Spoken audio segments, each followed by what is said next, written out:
Assalamu alaikum students. I am your PS teacher and now we are going to start our PS lecture.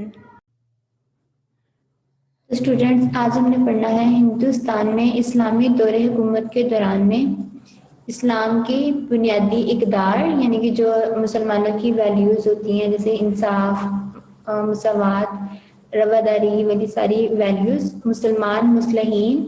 मुस्लिहीन कहते हैं इस्लाह करने वाले को, और समाजी सकाफ़ती हवाले से यानी कि रहन सहन और रस्म रवाज के हवाले से नज़रिया पाकिस्तान की वजाहत। हम तीनों को वन बाय वन डिस्कस करेंगे कि इस्लामी इक़दार, मुसलमान मुस्लिहीन और समाजी सकाफ़ती हवाले से नज़रिया पाकिस्तान क्या है। पहले हमने इनकी डिफरेंट डेफिनेशन देखी हैं, अब हम इनकी वजाहत देखेंगे। उससे पहले नज़रिया पाकिस्तान का इंट्रोडक्शन थोड़ा दिया हुआ वो हम पहले पढ़ लेते हैं। नज़रिया पाकिस्तान इस्लामी जमहूरिया पाकिस्तान की रूह है। जमहूरिया कहते हैं आज़ादी को। तो जो इस्लामी जमहूरिया पाकिस्तान है हमारा, उसकी रूह क्या है? नज़रिया पाकिस्तान है, यानी कि पहले पाकिस्तान का नज़रिया बना तो फिर उसके बाद पाकिस्तान बना। इसलिए कह रहे हैं कि नज़रिया पाकिस्तान इस्लामी जमहूरिया पाकिस्तान की रूह है और इसकी वजह से ही महफूज और सलामत है। पाकिस्तान के वजूद का इन्हिसार इसी नज़रिए पर है। क्यों इसी नज़रिए पर है? क्योंकि इसकी बुनियाद ही किस पर थी?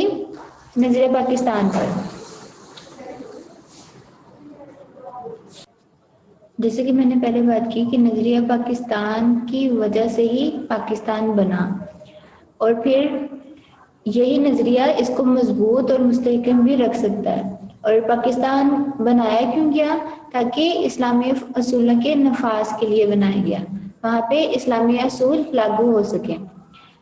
तो अब हम देखते हैं इस्लामी इक़दार के हवाले से नज़रिया पाकिस्तान की क्या वजाहत है। तो बरसगीर के मुसलमानों ने पाकिस्तान के मुतालबे के वक़्त ये तय किया था कि इस्लाम के सुनहरी असूलों पर मबनी मुआशरा बनाया जाएगा। यानी कि पाकिस्तान का मुतालबा किया है क्यों गया था? इसलिए किया गया था कि वो इस्लाम के असूलों के मुताबिक अपनी ज़िंदगी गुजार सकें। जैसे कि हमने पहले भी बात की यहाँ पर कि पाकिस्तान क्यों बनाया गया? इस्लामी असूलों के नफाज के लिए। और फिर वहाँ पे इस्लामी इक़दार,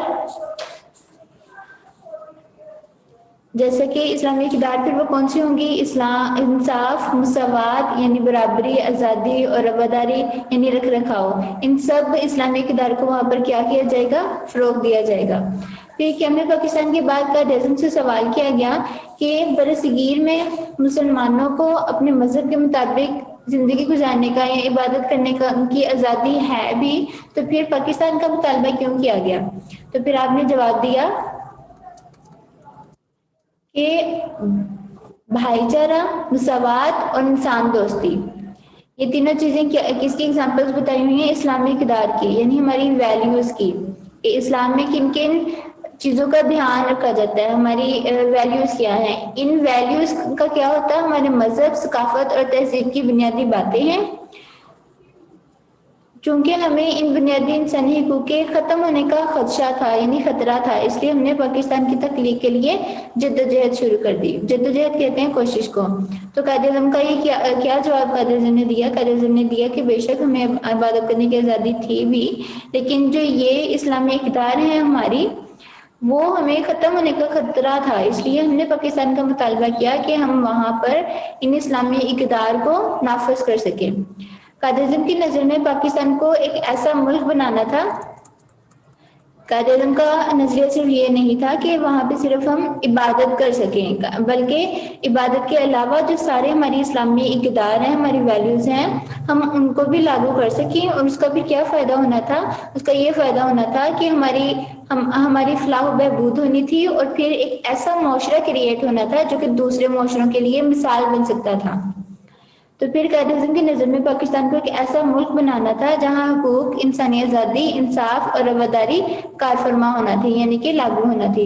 इस तरह पाकिस्तान दूसरे ममालिक और मुआशरों के लिए एक मिसाल बन सकता था और फिर वो इनके नक्शे कदम पर चलकर खुद को खुशगवार बना सकते थे और फलाही सूरत इख्तियार कर सकते थे। फलाह कहते हैं भलाई को। نظریہ پاکستان فلاحی اور مثالی ریاست کے قیام کی بنیاد سمجھا گیا. یعنی نظریہ پاکستان کیا تھا؟ نظریہ پاکستان صرف یہی نہیں تھا کہ ہم وہاں پہ رہ کر اپنی عبادت کر سکیں، بلکہ نظریہ پاکستان کیا تھا کہ عبادت کے ساتھ ساتھ ہم اپنی تمام اسلامی اقدار کو بھی نافذ کر سکیں، جس کا فائدہ کیا ہوگا کہ ہمارا معاشرہ کس طرح بن جائے گا، ایک فلاحی ریاست بن جائے گا اور ساتھ ساتھ ایک مثالی ریاست بھی بن جائے گا، یعنی کہ جس کی دوسرے لوگ مثالیں دیں. تو پھر اس طرح سے کیا سمجھا گیا؟ فلاحی اور مثالی ریاست کے قیام کی بنیاد سمجھا گیا نظریہ پاکستان. تو یہ تھا ہمارا آج کا ٹاپک. اس کے بعد ہم دیکھیں گے مسلمان مصلحین دا نیکسٹ لیکچر انشاءاللہ. اللہ حافظ.